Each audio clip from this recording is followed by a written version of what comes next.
This episode's reading carries content warnings for discussion of COVID, self-harm, horror movie gore, and suicide and suicidal ideation.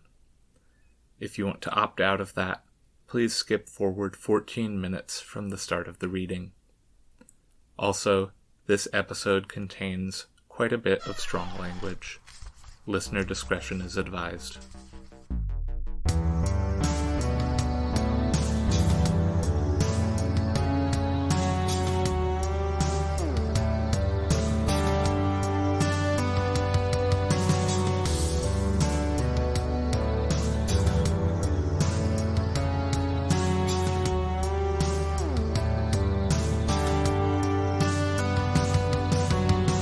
Hello, and welcome to Tales from the Trunk, reading the stories or essays that did or didn't make it. I'm Hillary B. Bisnieks. Listeners, I am thrilled to continue our summer of screams, our month of terror, with none other than horror author extraordinaire Lor Gislason. Lor, welcome to the podcast. Thank you for having me.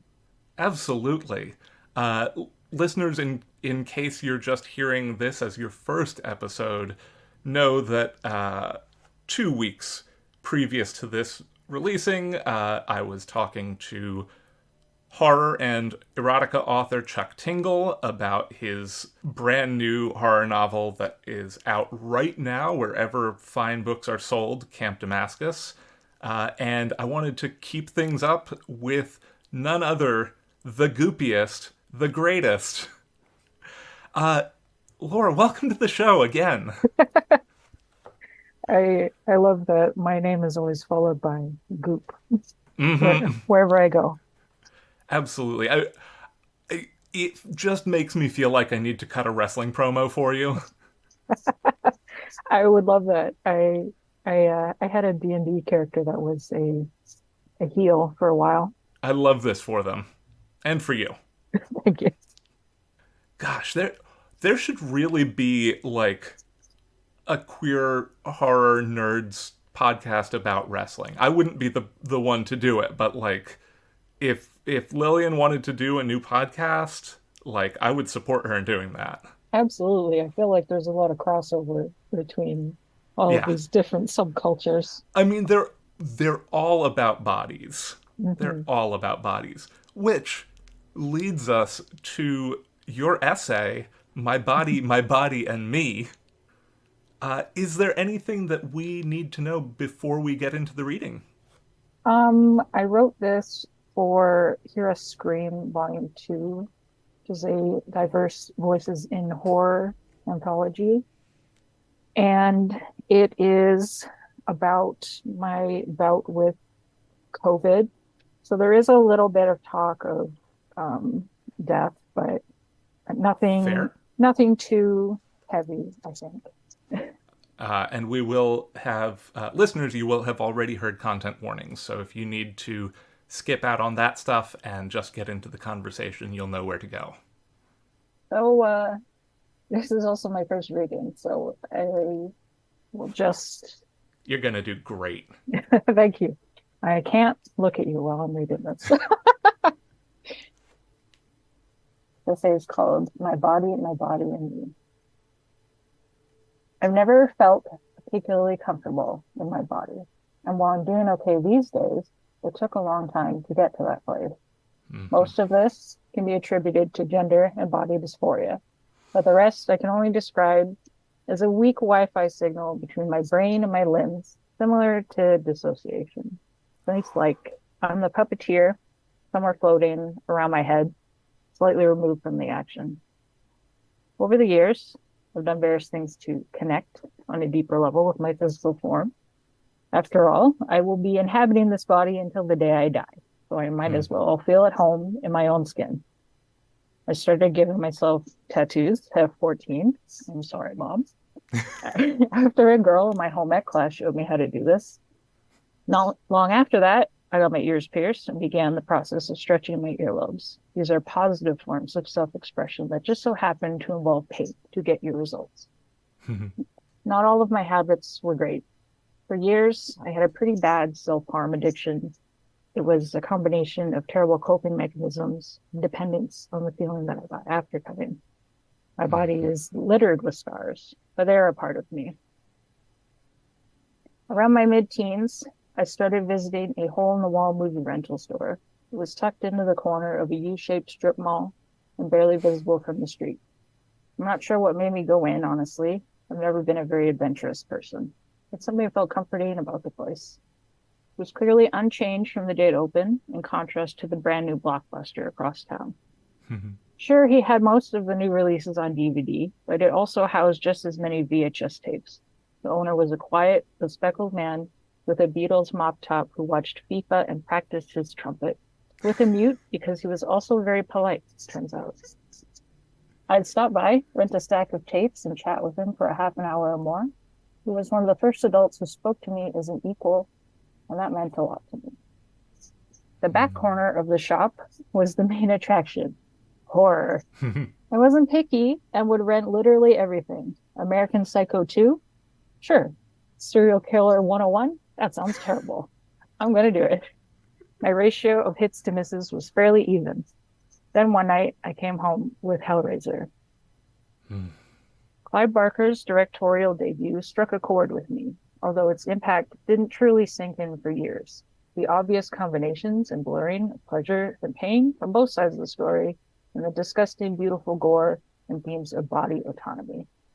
For those who haven't seen it, our opening scene shows Frank using the now iconic puzzle box, known as the Lament configuration, to open a portal to the Cenobites realm, a group of demon-like entities covered in hooks and flayed flesh and leather, who immediately rip his body apart. This is essentially their job. We then cut to years later with Frank's brother Larry spilling blood on the floor, where it sinks into the dried-out husk of a heart trapped underneath. In a fantastic display of practical effects, Frank's skeleton rises up, cracking and splitting as it reforms into a human shape, organs puffing up and sliding into their appropriate places. Covered in slime and screaming, he is reborn. This is still one of the most impressive sequences in a horror flick decades later, and it also ignited my love of goop. But I will get into that more later. I also found it fascinating that Frank destroys himself on his quest to connect with his body, spending the rest of the film regaining control by killing others, including his own family, by, spoilers, wearing the skin of his brother Larry. His attempts to rejoin the human world, his poor attempt to mimic the love that Larry gave freely, is summarily rejected by his niece Kirsty. The Cenobites return, taking Frank back to hell with them. Kirsty is traumatized, throws the box into a fire to get rid of it, but the box has other plans and soon finds the next pleasure seeker. It's an endless cycle. The film ends the way it began, with a man purchasing the puzzle box. These images stayed with me, even when my life moved in a different direction after graduation. Saving money for my first job, I moved in with some friends. For a variety of reasons, this relationship collapsed catastrophically. I reached my lowest point and attempted suicide. I felt completely disconnected from myself, and I wanted out. Looking back, I can remember at first a sense of calm. People often describe suicide impulse as an automatic reaction. Once you have made the decision to end your life, your body goes through the motions robotically. This was the case for me until my overdose really started to kick in, and I became terrified of dying. I hallucinated demons and spiders attacking me. After failing to vomit my medication, I cried until I passed out. Obviously, it didn't work, and I'm still here. It took me a while to open up about this to people, mostly due to shame. It's difficult to describe to people who haven't been in that dark place. There's a sense of failure that's hard to overcome. Years pass. I've been living with my partner and cats for over a decade. We've had our ups and downs, like every couple, but I'm very grateful for his patience and understanding. With therapy, time, and meds that worked for me, I reached a stable place, for the most part. Then the COVID pandemic began and things changed. I lost my job at a mental health association where I ran support groups for adults. It's funny that we definitely needed those classes more than ever, but even after an attempted switch to online sessions, we shut down. I Hmm. was suddenly very bored and, like many others, in need of distraction and entertainment. So I turned again to horror. After a few months of quarantine, I lamented to a friend, why aren't there articles talking about this or this aspect of it? She countered with the obvious, why don't you just write them yourself? I sat on that. There was really nothing stopping me from trying. I'd often dreamed of being a writer as a kid, but in an imaginary way, like being a Pokemon trainer. It was only for smart people who went to college and studied. What could I have to offer that others couldn't? A Neil Gaiman quote on Tumblr finally got me off my ass. The one thing that you have that no one else has is you, your voice, your mind, your story, your vision. So Hmm. write and draw and build and play and dance and live only as you can. I began rewatching my favorites and tackling them from a viewpoint I learned at work. Lived experience. I am a autistic, non-binary, fat person. There's a few things right there. I Hmm. then started a blog and wrote a few articles, fired up emails to several horror websites to see if they wanted new writers.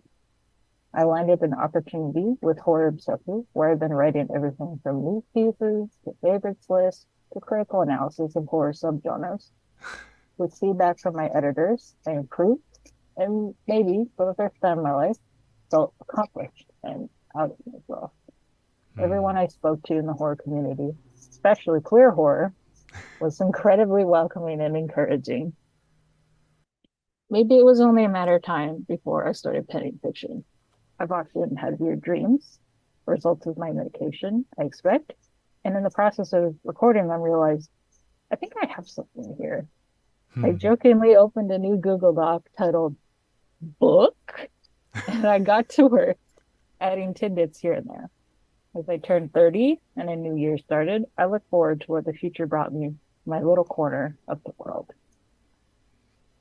I remember the night we got COVID vividly. It had just past midnight. The weather was getting warmer as April turned to May. I was watching the film Turkey Shoot.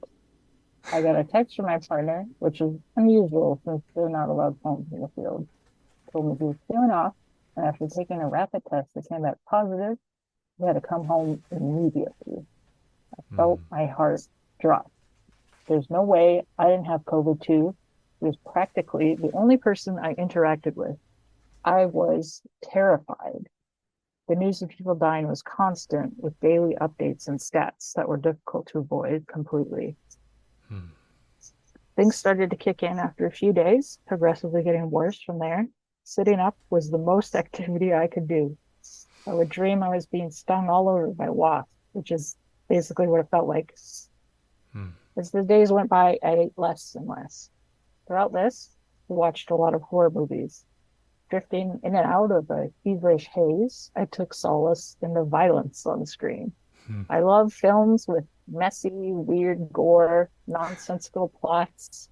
Seeing people consumed by the blob feels so visceral and tactile. I felt Hmm. incapable of expressing myself and used the characters as a proxy. When Nicolas Cage goes on a rampage of vengeance in Mandy, I felt comforted.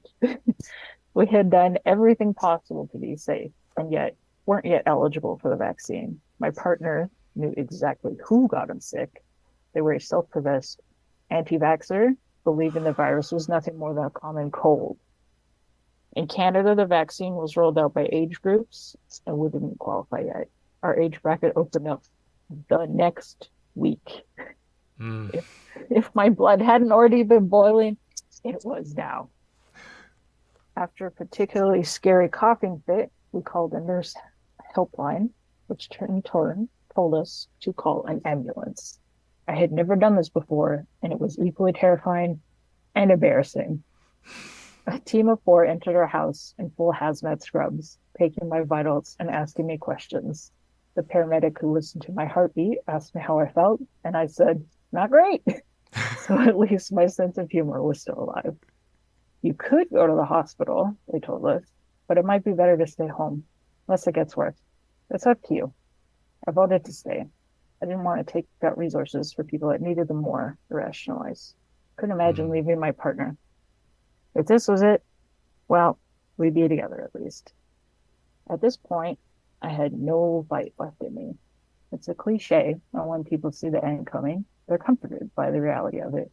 In contrast to how terrified I had been during my suicide attempt, I now felt relieved. It'd soon be Hmm. over. I've always thought when I go, I think I'd like a natural burial or have my ashes used as fertilizer. In some way, I wanted to rejoin the earth to have my body be of some use. I thought about my two cats. They would definitely eat us after we died. And you know what? I was okay with that. I only harbored two regrets. I wouldn't get to see the new Dune movie, and I would never finish that weird story. And Hmm. just like that, it was gone. Slamming on the brakes, we had finally come to a stop after what felt like forever. Breathing became easier. It took months to get back to a semblance of normality, but we managed. I'd lost over 30 pounds in half a month. It took over a year to gain that back. I learned that I needed to be gentler on myself, both physically and mentally. I learned to rest. I learned to enjoy naps. Hmm. I started to listen to my body and respond to what it wants and needs. It's not easy, but it's extremely rewarding. That's not to say my depersonalization is completely gone. Still have days where I feel disconnected and out of sorts. Watching horror actually helps me get back into my head in a way. Focusing on characters dealing with a crisis helps me in a sort of bizarre grounding technique, Hmm. like Sally in the Texas Chainsaw Massacre, laughing after she escapes Leatherface. Doesn't know what comes next, and neither do I. Like the final girl stereotype, I am a survivor. Hmm. With renewed vigor, I set out to accomplish one of my goals, to finish my story, which I titled Inside Out. I pushed myself, reasoning I needed to make up for lost time. What started as a recollection of my dreams involving a man melting that I played around with quickly turned into an outlet for expressing my trauma. I wrote about terrible people getting their comeuppance, about mishandled responses to a pandemic, tributes to my favorite goopy films. So here I am, over a year later, and I can hardly believe it. My little story is becoming a book. I don't think it'll sink in until I'm holding it in my hands. These last few years have been so difficult for all of us, but I'm grateful to still be here and for the people who have helped me along the way. Horror really has saved my life. Hmm. Oh, Lore, I'm cry. Oh, oh no, I'm sorry. Oh, that was so. That was very good. Thank you.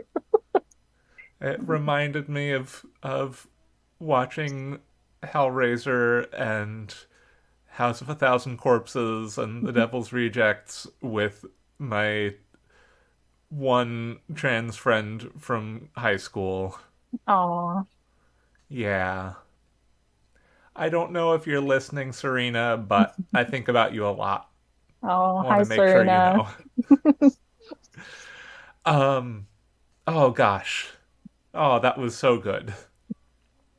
And it made me think of like, you know, the the goopiness is really comforting in some ways. I have a hard time explaining to people like why do you like goofy stuff? I'm like, I don't know. I like maybe it is comforting in a way. It's I mean, we were talking about this with Foz Meadows last month that there's there's a lot of stuff that is very much like horror can be an escape, and especially that horror can be really cathartic for anybody with a body, but especially like people who are fat, people who have disabilities, people who are trans. Like, there's I've been so stressed out for the past 2 weeks that my arms started itching constantly, And, like, that's terrible. That's Yeah. awful. But, like, while you were reading this, I started thinking about, have you seen, it was released as Zombie 2 in Italy and Zombie in the US? Yes, I have. Yeah. So you know the eyeball scene. Yeah, I started thinking about that, and, like, I don't know. That's a gross thing that happens. Like, absolutely. really, really good practical effects. Absolutely disgusting. But, like, kind of comforting. I don't know. They, It's not they happening to me. know, and they telegraph it very, very clearly that it is going to happen. Yeah. Yeah. It's like, I watched, the first time I watched that movie, I was like, my friend was like, this has got amazing eyeball violence in it. And I was like, oh, I see when this is about to happen. I am going to cover my eyes. That's Fulci, right? Yeah. That's like his thing. I feel like a lot of his movies have weird eyeball stuff in them. Yeah. I wonder if there's a reason for that. I never looked into it. I don't know. That's a I'm gonna ask Lillian about that after this. She'll know. Yeah, I would love to know because it seemed like a common theme in his Yeah. movies.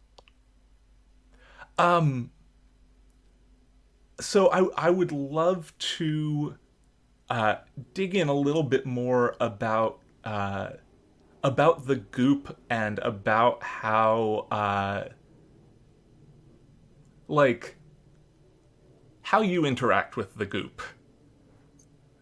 Um, well, I there's a lot of differences between interacting with Goop IRL and through horror, I think. But I Mm-hmm. mean, like in the real world, it is fun to play around with stuff. Just in yeah, and that like very visceral. I am touching a thing way. Mm-hmm. We get these monthly meal packages, and sometimes they come packed in what is basically corn, Oh, and uh-huh. it's just like a cushioning, and you're supposed to just like dissolve it in your sink. And I'm always like, I just want to like touch it because it feels so interesting, or like a paint roller, things like that. I Mm-hmm. don't know. There's something about it that's very physical and that you can't get with other things. And I guess in horror, there's a lot of things that you cannot do in real life. Mm-hmm. uh, that I seem to have gravitated towards watching and writing about. Mm-hmm. Uh, I'm, Which, of I'm, course, is not to say that you want to personally do those goopy things. no, I write a lot about what they would smell like because I think that's an important aspect of it. But I'm very sensitive to smells, Mm-hmm. so I think I would just walk away if Yeah. I encountered something like that. It's not Yeah. fun to think about in front of you. Yeah. I I I I worked for 3 years in waste management in college, Ooh, which I loved a lot of. I disliked some of mildly, and some parts of it I just could not tolerate, like the compost. The what fresh was compost was the worst thing. that's the worst smell is the fresh compost. It's like I really wish I had known that I was autistic then, because I think that it would have at least given me comfort to know, like, oh yeah, there's actually a reason that you can't stand this specific thing. Have you ever smelled chicken manure? It is, Unfortunately, yeah. oh my God. I have a hard time getting that smell out of my brain after you've driven by a Yeah. place. It's intense. Yeah, there's there's a place on I-5 in California if you're driving from the Bay Area down to Los Angeles that is you're basically driving by a like 20-acre slaughterhouse, Ooh. and it is you see the signs for Coalinga and you think, oh, better make sure my windows are rolled up, better Yes. turn on the recirculate now, and you still smell it. hmm It But just it's also the keeps place going. where we almost always have to stop for gas, and it is the worst thing. Yeah, of course. Apparently, an amazing steakhouse is there, but you couldn't pay me to do that. No, I will pass on that. Yeah. I love the way that your essay touches on this some. It's really interesting when hearing about the ways that people go from story consumer to story or like to active intentional storyteller. Like everybody is a storyteller to some, whether it's like, you know, making up a little live of why you didn't do the thing, or, like you have to amuse a kid, better tell him a story to get him to stop asking why, or whatever it is. But Yes. like there's when you step over into the level of intentionality, whether that is writing it down or just being like, I'm going to be an oral storyteller, that's something that's so there's like an alchemy there. Mm. Um and I'm really interested in like what it was specifically that pushed you over that line. Um, I think it was honestly just like how vivid the dream that I had was, because usually my dreams are very scattered. Mm-hmm. And there's like I can remember bits and pieces, but this was like it was almost like a movie where it had a like camera shots and like a setup, and then it transitioned to another scene and then another one, which is why I started with little short stories, because I was just like, this is the thing that happened, and then this, and then this, and then it expanded from there. So Mm-hmm. it's I think it was just my brain putting together a bunch of whatever I was consuming at the time and uh alchemying it in a Yeah. way, I guess, into a new thing. And it was so um it just felt like, oh, this should be a thing that I should do. Mm-hmm. Uh and I actually had a dream like that a couple of days ago, which Oh, nice. I haven't had since my Inside Out dream. So Mm-hmm. maybe I'm on the verge of a new thing. I don't Oh, know. hell yeah. I hope so. That'd be fun. Yeah.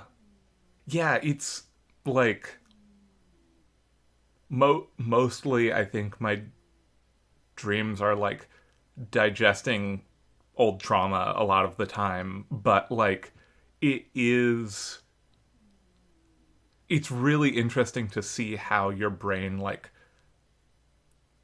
turns over. I don't know, it's kind of like the metaphor that I'm going to just lean hard into is, in The Lion King when Simba meets Timon and Pumbaa and they're like, it's eating time, and they turn over a rock and there's all the squirmies. Like And slimy yet that's what we do. satisfying. Yeah. Slimy yet satisfying. hmm I think that's great.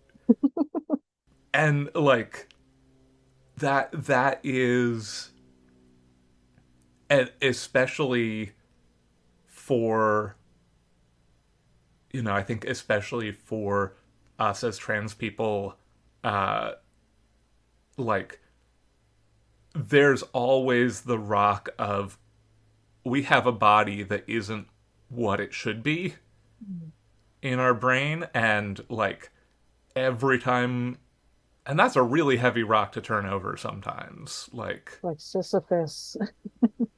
but every time we turn it over, we find something new there. And I have an extremely biased sample, but my impression is every single trans person basically turns that into writing or thinking about horror. Yeah, I would say a very, very high percentage of us Yeah. uh, just kind of like how honestly the Bound in Flesh anthology sort of happened was like, yeah, it's just a thing that trans people think about. Yeah. And something that, like, I don't know, were there any obviously Hellraiser is formative work. Were there any uh early examples of like children's body horror that you got exposed to? The very first body horror that I can consciously remember seeing was Dragon Ball when Goku Oh yeah. turns into the giant monkey. And I was like 5. And I Mm-hmm. remember my parents were like, "What are you watching?" I was like, "Nothing." And I turned off the TV like it was something I wasn't supposed to see for some reason. And I don't know Mm-hmm. why I did that.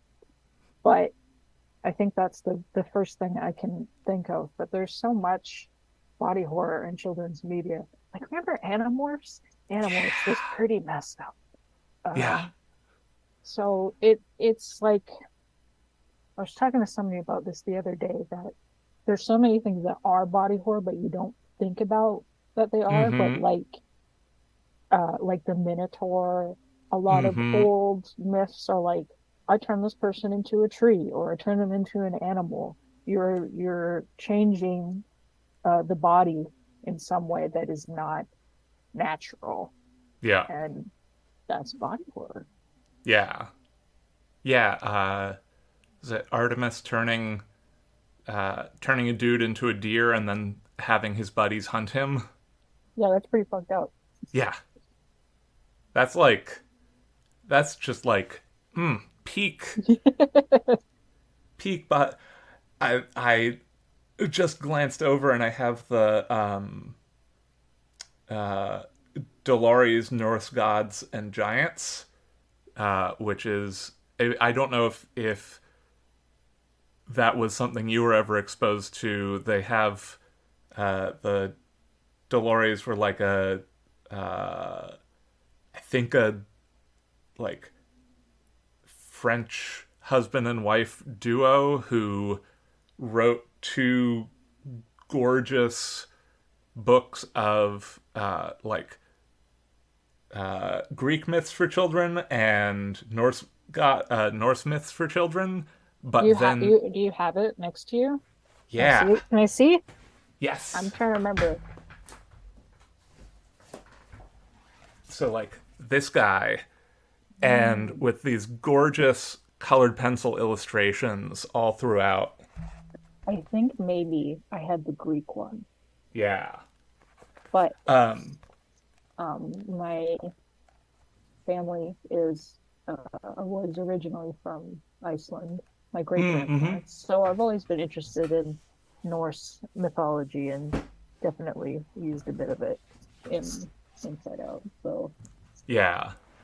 But I was just thinking, like, they also have a book just about, like, stories, myths about trolls from, like, the Nordic countries, and there is so much transformation happening in there. But I just remember I was just thinking about like, oh yeah, what other body horror did I have when I was a kid? And there's the one story from Norse mythology where Loki gets caught telling a lie again about something, and they just sew his mouth shut.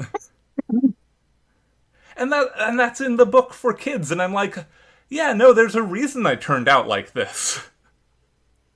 man, you could write a whole like, there's probably a whole book about all of the shit that Loki got up to.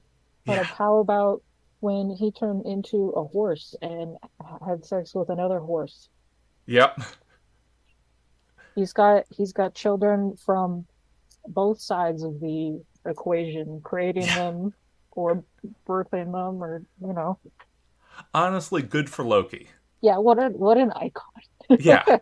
Honestly, incredible trans icon. Yes. Yeah. Like, I'm going to say a thing. I'm going to pull a Lillian. I'm going to say a thing and see if it's true. Okay. Trans kids are much more likely to read that thing, whatever that body horror thing is, when they're like 8 and imprint on it than cis kids will. I think so. Yeah. Like, because, like, I don't know, the first time I read that or had that, the Norse gods and giants read to me, I was probably 6. Mm. That was 30 years ago. And it's And still I in your just head. immediately plucked it out of my memory. Yeah. And, It's like, you know, one of my core memories was going to an archaeology museum and seeing a mummy, and, like, fucking terrified me. Wrote about it in my journal the next day. I had a you nightmare about a skeleton. about a skeleton. Do you remember watching the Mummy for the first time and seeing that guy with the bug Oh my under his god. skin? Oh my God. That was disgusting. Just Oh, imprinted. yes, absolutely. It's trans people are so cool. We're so cool because we see that gross shit and we're like, yeah, that's about me actually. I am taking this thing. Yeah. And like, yeah. Yeah. Do you remember there was a superhero cartoon about mummies called Mummies Alive? Yeah. Gosh, I haven't thought about that in forever. I used to have one of them as an action figure. I don't remember which one, but I really like that show. It's some weird cartoons back in the day. The stuff that they put on TV, like, Oh, another cartoon that was very body horror. Street Sharks. oh my god. Like they're all like muscle dudes that get Uh turned huh. into giant sharks. Okay. Biker mice from Mars. I think they were always mice, but Yeah. they are animal people. I Oh, mean, weird. this is the same era that brought us Mars Attacks, which has just like some incredible effects in it, Oh and man. like the monster design in that is impeccable. What it when they put the lady's head on a dog or something? Yeah. So strange, Yeah, but it just sticks in your brain forever. it does. Or oh shit, this again, deep cuts, 30-year cuts. Reading, I can't remember which Wizard of Oz book it was, but there's one Wizard of Oz book where there's a lady, some witch lady or something, who collects heads and wants to take Dorothy's head and put it in her collection because she wears it like she picks out heads like another person picks out outfits. I haven't read that book, but they put that in the I think it's called Return to Oz, the second Wizard of Oz movie Oh, that's right. that everybody is like that movie is so fucked up. They have that in that movie, and it Yeah. is like weird and scary. The shit that happens in the Oz books, my dad read every single one of them to me, and there is, I mean, even the original Wizard of Oz is like, there's some fucked up body horror shit in there. Like, You think about how the Tin Man actually happened. You think about the Scarecrow, like, I melt the witch at the end. Isn't she like, I'm melting? I don't remember how, but I remember that happening. just pure water. Oh, okay. Clean water will melt her, All right. which is, That seems like a pretty big weakness to have. yeah. I mean, if you get into Wicked, she doesn't actually die because she's in cahoots with Glinda the Good Witch. Oh, And then uh, if you read the book, I believe she's intersex. and Glenda's also her sister? Glinda is her roommate and possibly also gay lover. Oh, okay. That's cool.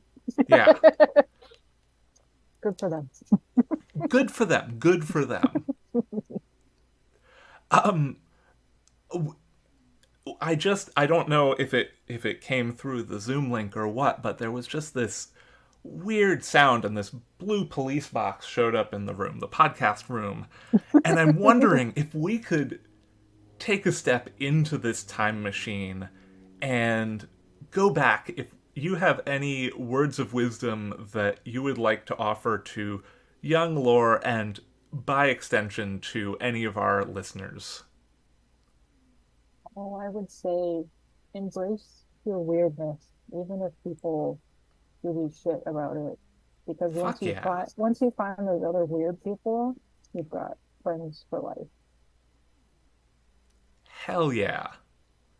And Hell I yeah. and young me needs to stop worrying so much about their weight and eat like a normal human being.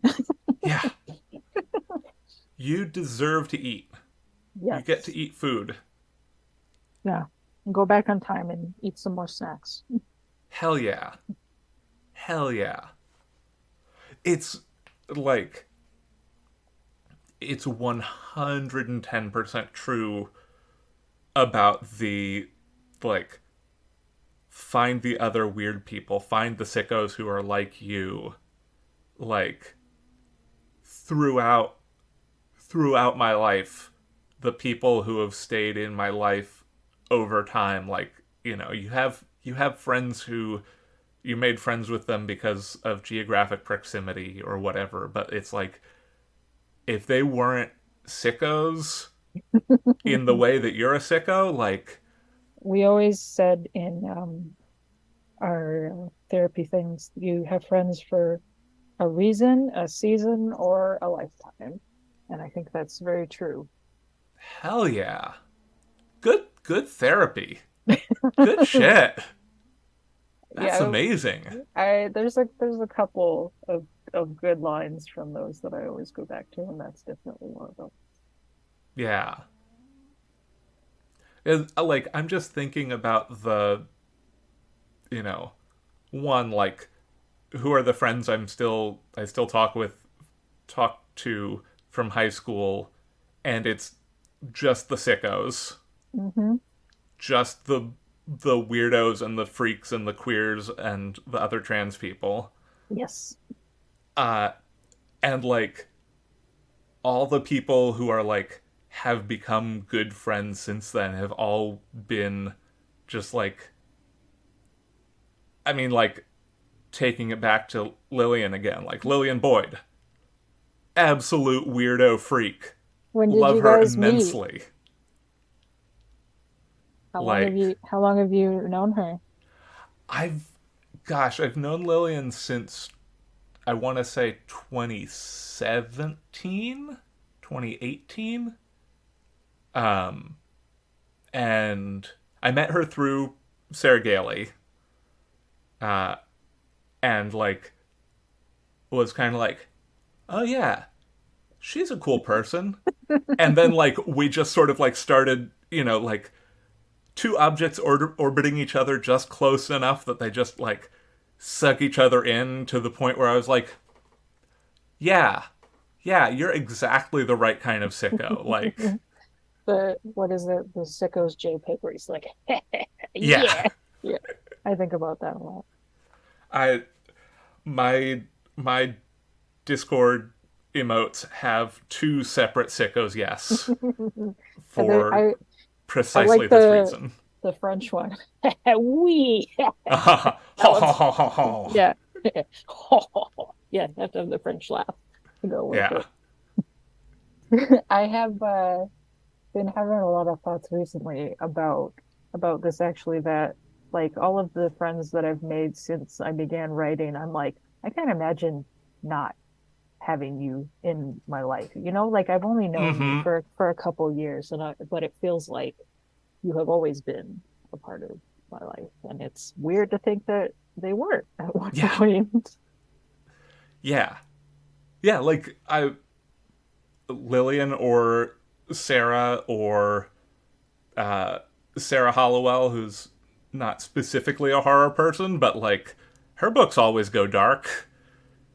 Like so many so many writer people who I'm like, one, I can't believe I haven't always known them, and two, it's very bizarre when like I think about mentioning them in conversation a lot more than I actually do mention them in conversation because it feels like this weird brag to be like, oh yeah, I'm friends with Sarah Gailey, because like I'm friends with Sarah Gailey, who had published one story about a baby that was hatching moths out of its eye sockets, I would like to read this and story. had never, like, nobody knew who they were. Not like Hugo Award winning, author of Magic for Liars and River of Teeth and Just Like Home. Like, Mm. you know, like I started following them because of this one weird short story that, got published in like a 1 cent a word or non-paying magazine. It is the title of the story is Look, by the way. And listeners, I will have links in the show notes to this. I believe it is still online. I believe it is in Cease Cows magazine. If my autism is helping me out here, Mm. uh, certainly they had something early published in Cease Cows, and I'm pretty sure it was Look. That's a Uh, great concept for a story. yeah, and like just short and gross, and I was just immediately like, oh, I want to be friends with this person. And then like, you know, 6 9 months later, however much later, they were suddenly like, this person's never watched Star Wars and now they're tweeting about it. And then, River of Teeth happened, and it went from there, but it's like, yeah, like we were the sickos yes who I mean, we were the sickos yes Spider-Man pointing meme. Like it was just that, and it's so uh your words of wisdom are very good. You did Thank good you, thank words of you. wisdom. Um so we've talked around this book of yours a little bit, but I'm wondering if you can give a pitch to our listeners about it. Um, my book, Inside Out, is about the after effects of a thing that I just call the event, Mm. where people start melting and animals start melting, and sometimes they join into giant piles of people and Yes, animals. good. Good, uh, good. and because one of the side effects of this is that they turn inside out, that is what the book is called. So each chunk is separated into a different little story of a person going through this um, in different stages of uh, the outbreak, I guess you could call it. Mm-hmm. So I have one about a crappy landlord, and I have Nice. one about a Karen who gets grumpy at the commuter train, or a trans girl who's getting bullied, or a guy who just wants to get some weed in the woods and finds a very strange lady. I mean, look, if you haven't had a weird experience trying to get weed. The funny thing is that I do not smoke or do anything, so I hope that my little stories that involve those don't come off as me being a total square, because I know Yeah. I am. I mean, like, we've all been just marinated in some version of stoner culture just by existing the North America in the 20th century and 21st century. Like, Yeah, I am from like the stoner province of Canada, so it is a well-known thing that I am used to. mm-hmm. Yeah. Well, listeners, I can't imagine if you are a goopy weirdo like me that you aren't as excited, if not more excited, for this book than I am. Uh, and I'm hella excited for it. Uh, Finally, semi finally, before we get going, has there been anything that you've been particularly enjoying as of late that you'd love for our listeners to know about? Oh, hmm. I warned you about it before we I recorded, know, and I know.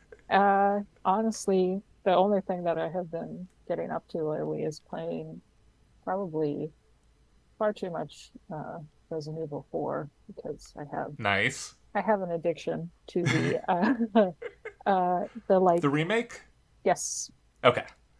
Uh I played the original when it came out back in the day, but I really like the way that the remake um does things, and the I find the I'm not a great like first person shooter over the shoulder shooter Mm-hmm. person, but for some reason those controls really clicked with me, and have a really fun time just replaying it over and over and over again. Yep. Um, there's also um, Speaking of things that I imprinted on. I also have been thinking about replaying Control, which I would recommend to Oh, nice. body horror and horror fans and like weird liminal space fans. That is a excellent game to check out. Hell yeah. Yeah. Shouts again to Serena for being the person who I was terrible at the GameCube version of Resident Evil 4, but I watched her play that entire game in like little chunks during free periods between classes in high school. We'd just go over to her apartment and she'd play Resident Evil 4. I would watch her play Resident Evil 4. Impeccable way to spend senior year. Yes, absolutely. Um, and yeah, I have not checked out Control. I am honestly not sure if I have a system that will play it, but it is definitely one of those things that I will at least check out some actual plays of. Yeah, it is a fascinating game, and they incorporate a lot of like SCP level of Mm-hmm. stuff into it that I find just like fascinating, and the amount of world building in it is incredible. And Fantastic. also you can fly around and throw shit, so Perfect. it's great. Nice. Yeah, I've just been. I think I have, as of this recording, probably about 70 hours in on Tears of the Kingdom, Yeah, which, those are rookie numbers. You need to catch up to me. I've got yeah. like 180, I think. But also, speaking of goopy horror, like, some impeccable jump scares in that game. Yeah, there's some like even just the main line uh how they set up the story is body horror. Yeah. So um yeah, that's a From great the game. beginning, I was like, Yes. I I wasn't actually expecting Nintendo to show what happens with Link's arm, like Hmm. the full thing, but part of my brain was like, are we gonna see this right now? Are we gonna is that what's gonna happen? I mean, I don't know how they end the game because I haven't beaten it yet, but I'm assuming he gets back his regular arm. So how does that work? I wonder if he like Dragon Ball Z Piccolo just like Yeah. shoot a new arm from his shoulder, or if he's just like, no, you can keep it. Who Yeah. knows? I mean, like, it seems like we have three options. We have he keeps it, he piccolos it, or we get some terrible Akira level, like, just lean Yeah, into the body horror, which I don't think is actually ever going to happen in Legend of Zelda to Link. no. But I mean, we've had enough bosses that have had different stages that we've gotten pretty goopy up in there. Almost every Zelda game has a boss that's just a whole bunch of eyeballs. So it Yeah. is it is a thing with them. And we bring it full circle back to the eyeball violence. Yes.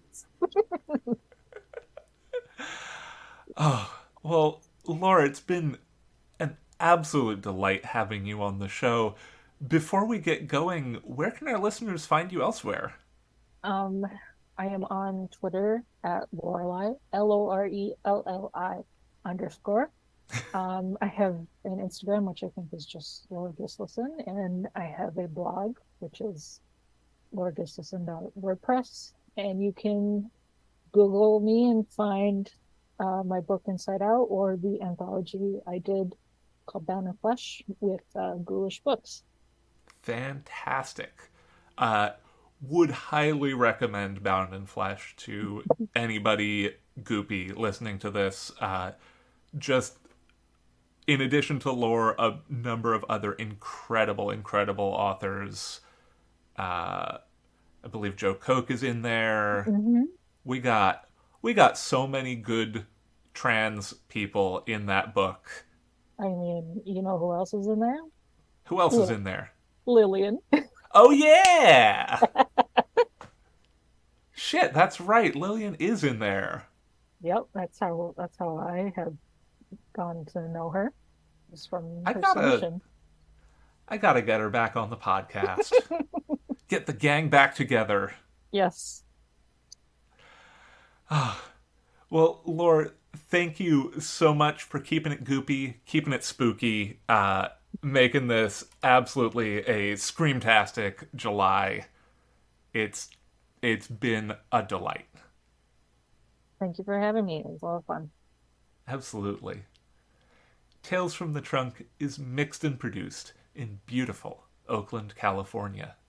Our theme music is Paper Wings by Lillian Boyd.